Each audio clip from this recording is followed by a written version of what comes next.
Assalamualaikum warahmatullahi wabarakatuh. Jadi kali ini penulis mau bahas soal uji lab versus evaporation loss ya. Jadi ada bro yang ngomong kalau nggak terima cukup simple, uji buktikan omongan penelitiannya ke lab bahwa oli campuran minyak goreng yang dicampur motor NMAX tes dengan mesin lab di sana.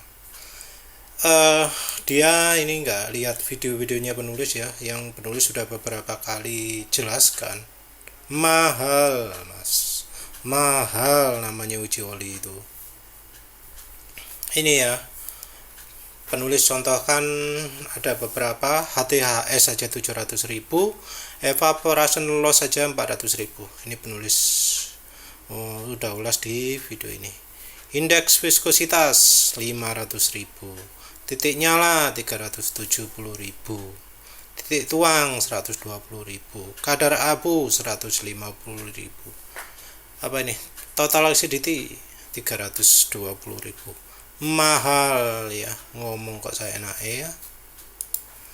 Cukup simple. Nah, ini orang yang terlalu meremehkan karena memang pendidikannya mereka itu ya apa ya? Nanti ada penjelasannya ya. Jadi silakan dites ke lab. Janganlah hasil uji dibahas perasaan, feeling. Ini juga menghina ini karena ya kan terukur. Kilometer per liter itu terukur. Berisik mesin juga bisa dibedakan dari video bahkan ya. Ini hasil diskusi lingkungan, artinya dia itu nggak peduli dengan testimoni orang. Beda dengan kalau aditif bensin. Coba aditif bensin, wah wis isinya omongan testimoni tok yang nggak ada angkanya sama sekali malah. Padahal kalau ya namanya minyak goreng bisa dibedakan jejer, motor satu pakai minyak goreng satu enggak, oli yang sama lebih halus mana itu bisa ketahuan juga. Ya wes terus ya. Bukan ini poinnya. Ini juga yang ya penulis sudah sebut SOP uji itu gimana ya. SOP uji lab Trakindo, SOP Petrolab gitu ya. Ini alasan tidak punya uang itu konyol ya. Dia nggak pernah lihat gitu loh.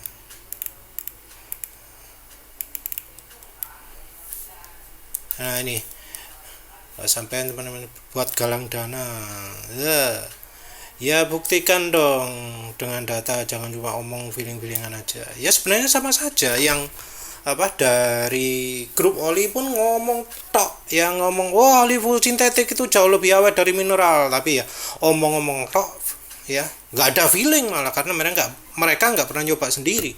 Penulis sudah nyoba lebih dari 100 merek oli dan omong itu omong kosong ya, bujuk tok. Jadi mereka pun nggak ada feelingnya ya, feelingnya pun nggak ada, ngomong tok nggak tahu nyoba, omong kosong lah wis. Terus bukan ini juga ada ya, sedari awal sering menjelek-jelekkan bahkan bilang oli konvensional justru buruk buat mesin kendaraan. Ini penulis nggak merasa pernah ngomong ya, karena oli rekomendasi penulis adalah oli Mesran SI40, oli Fastron 15W50, itu oli jadul. Oli jadul. Jadi dia ngomong gini nggak ada dasarnya. Dia ngomong gini nuduh tapi bohong, karena penulis nggak pernah ngomong gitu. Karena rekomendasi oli penulis adalah oli Mesran itu lebih baik dari oli BM1, lebih baik dari oli Motul multipower, lebih baik daripada ADNOC yang diesel sekalipun, lebih baik dari ENEOS molybdenum, lebih baik dari Nine Circle, lebih baik dari wes banyak oli lah. Jadi penulis ngomong konvensional dilarang, mana jelek-jelek kan, di mana penulis malah rekomendasinya adalah oli lama ya. Terus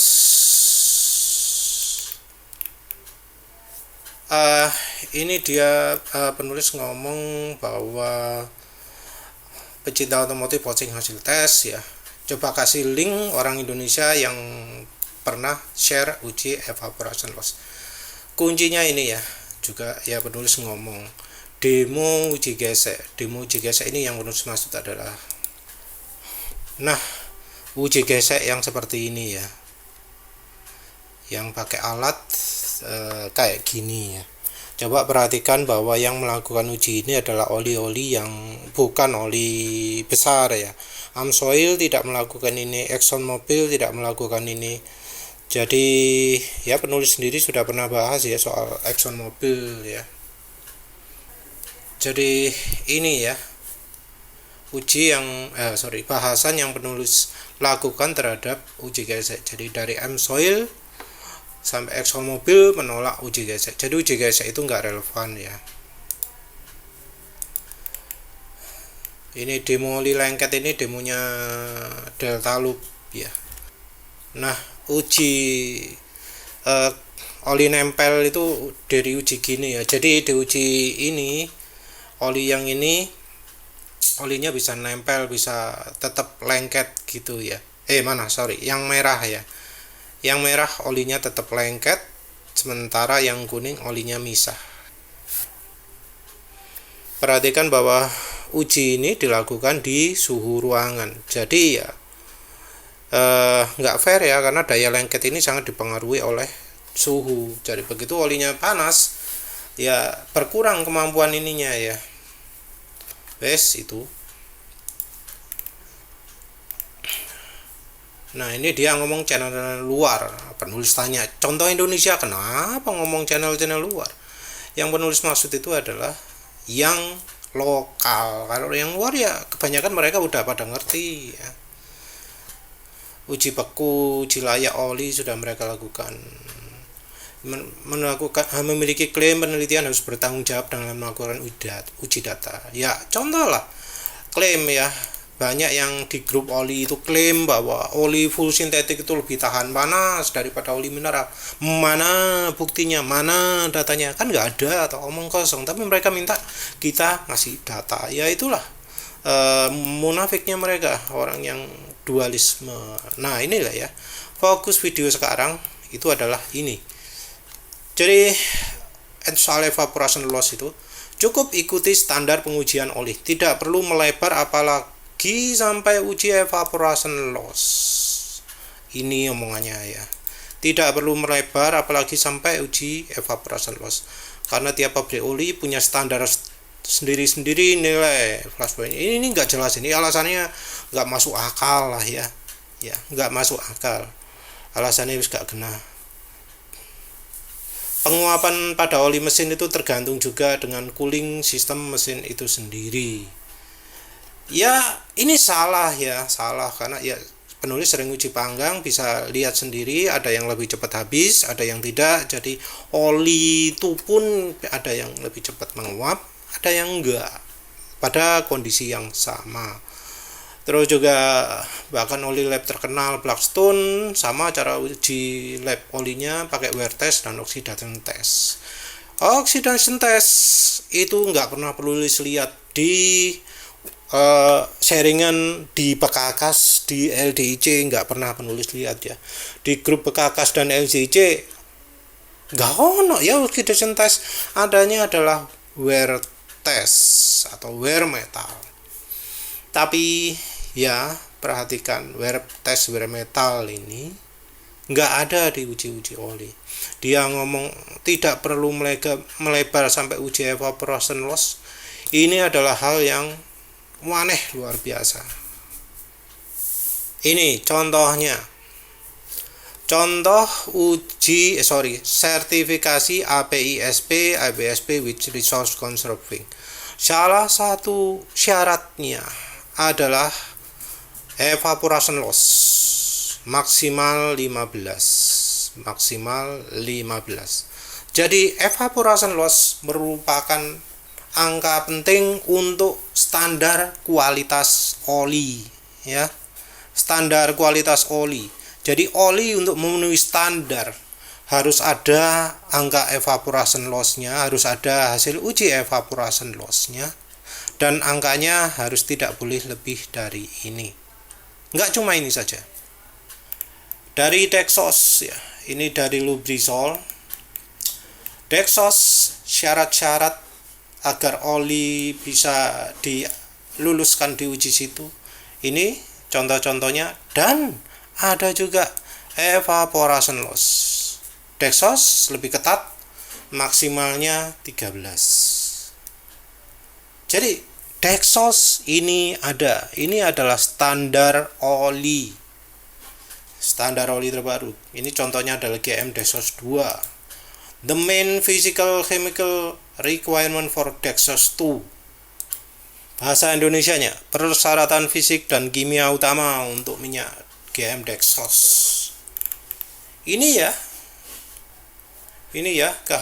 kehilangan akibat penguapan. Terus ada juga ini Volvo VDS 45, adalah spesifikasi untuk Volvo truk, bus, dan konstruksi 4.5 ini ya. Biasanya oli ini kekentalannya based on API 2 atau API 3. Nah, di standar Volvo juga ada ya evaporation loss. Jadi ya kayak tadi disebut Blackstone, apakah itu menentukan standar oli? Enggak. Apalagi contohnya Sulfak Indo atau apalah. Apa itu menentukan standar oli? Enggak. Nah, ini adalah harian Kompas. Dia menguji oli palsu. Apa yang diuji? Apakah ada wear metal di sini? Bukan wear metal, tapi partikel. Dan ada evaporation loss ya. Ada evaporation loss yang kebetulannya angkanya adalah 4,61. Ada evaporation loss. Jadi evaporation loss ini merupakan angka yang wajib ada untuk menentukan kualitas oli. Nah, kita pakai contoh oli ya. Oli Ravenol TSI 10W40. Penulis ya termasuk rekomendasi, walau ya itu rekomendasi yang menengah ya.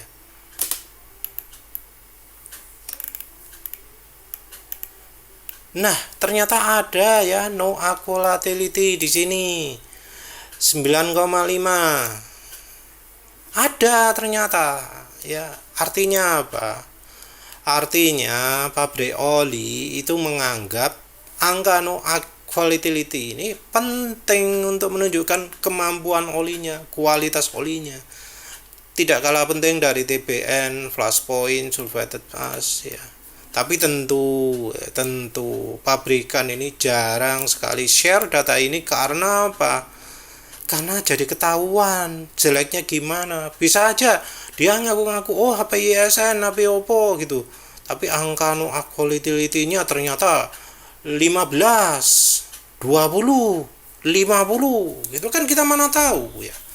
Dan ya terbukti lah, nggak ada orang di grup oli atau di grup otomotif yang menganggap angka ini penting, karena penulis nggak pernah lihat hasil itu ya, kecuali dari harian Kompas ini. Evaporation loss itu angka yang sangat penting. Nah, terus apa sih uji oli yang dilakukan oleh Blackstone atau Caterpillar SOS itu ya? Ini perhatikan bahwa ini adalah oil analysis ya. Analisis itu beda dengan certification. Beda dari apakah olinya bakal lulus sertifikasi atau tidak. Oil analysis ini tujuannya juga beda. Dia mengukur wear metal. Karena apa? Karena dia ingin untuk mengetahui masalah apa yang terjadi. Ini disebutkan masalah-masalah yang berkaitan dengan aluminium, kromium berhubungan dengan ring, iron berhubungan dengan silinder, rotating shaft, valve train, transmission, copper. Ya ini yang dicari. Jadi dia ya yang utama itu adalah untuk mengetahui masalah pada kendaraan, masalah pada sumber yang terjadi itu ya, pokoknya sumber masalah lah wis pokoknya. Terus ini dari Caterpillar ya, Caterpillar SOS cooling oil sampling ini wis cut SOS. Nah sama juga, lihat ada hasil ini itu berarti oh masalah pada ini. Ini bukan untuk menentukan kualitas oli tapi kesehatan dari mesinnya. Ini juga SOS yang menjelaskan ya mengapa kok perlu melakukan monitoring oil pada kendaraannya. Ini untuk mengetahui wear rate analysis, oleh karena itu ada namanya wear metal. Wear rate analysis ini beda daripada yang ada pada standar API. Oil cleanliness untuk mengetahui kontaminan. Jadi untuk mengetahui masalah pada mesin. Oil condition untuk mengetahui ya oksidasi sudah waktunya diganti atau enggak. Adanya bensin, adanya air atau glikol, itu yang menunjukkan sign of problems, menunjukkan tanda masalah. Ini viscosity untuk mengetahui kemampuannya melakukan untuk melumasi mesin. Ini juga ada uji tambahan ya. TAN acid, TBN base, help to indicate when your oil should be changed, untuk mengetahui kapan oli itu diganti. Udah pernah penulis jelaskan sebelumnya ya, judulnya apa. Jadi TBN, TAN itu perlukan untuk mengetahui kapan olinya diganti. Jadi angka TAN ini awalnya rendah, makin lama makin tinggi. TBN ini angkanya tinggi, makin lama makin rendah. Tentu kita ngomong oli mesin ya, kalau oli gear bisa beda lagi. Apa mana? Rasanya sudah ya. Oh iya. Oli analisis itu sama dengan ini ya, untuk mengetahui kapan oli waktunya diganti. Jadi ada yang rekomendasi, uji kualitas oli pakai ini mas, nggak bisa. Ini nggak bisa dipakai untuk membedakan kualitas oli satu dengan yang lain. Ini bisanya untuk mengetahui apakah oli sudah waktunya diganti atau tidak. Karena ya bisa jadi mungkin dia deteksi TAN, mungkin deteksi TBN, mungkin deteksi partikel dan lain-lain. Yang tujuannya adalah kapan oli mesinnya harus diganti. Jadi itu ya. Jadi kalau dibilang tidak perlu melebar sampai uji evaporation loss, ini salah ya, karena standarnya ini Volvo, Dexos, terus API ini mengharuskan evaporation loss. Jadi harus ada evaporation loss. Jangan dibilang nggak penting ya. Soal minim penguapan, ya merek olinya apa dong? Kalau merek olinya jelek ya penguapannya parah. Ya wes lah, itu saja. Terima kasih sudah menonton. Assalamualaikum warahmatullahi wabarakatuh.